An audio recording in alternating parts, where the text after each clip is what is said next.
లోకంలో అన్ని పశువులే మనతో కలిపి.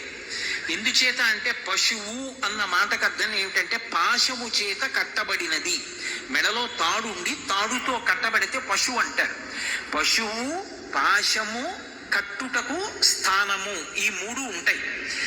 ఒక ఎద్దుందనుకోండి, దాని మెడలో తాడు, ఆ తాడు రెండో కొస ఏదో కర్రకో దేనికో కడతారు, ఒకవైపు మెడకి కడతారు. కట్టబడడానికి పశువు ఉంటుంది.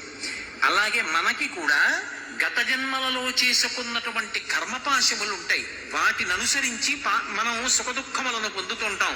ఆ కర్మపాశముల చేత కట్టబడి ఉంటాం.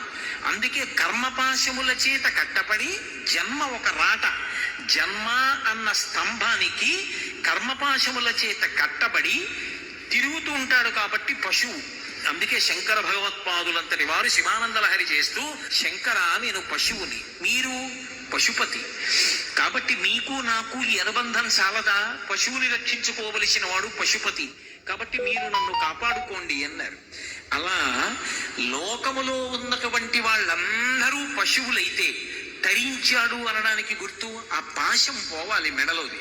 కర్మపాశములు తెగిపోవాలి. ఈ కర్మపాశములు ఎప్పుడు తెగిపోతాయి? శివానుగ్రహం కలిగితే కర్మపాశములు తెగిపోతాయి. తెగిపోతే పశువు పశుపతిలో కలిసిపోతాడు. అందుకే ప్రతి వారిలో కూడా నేను నేను అని ఒక జీవ లక్షణం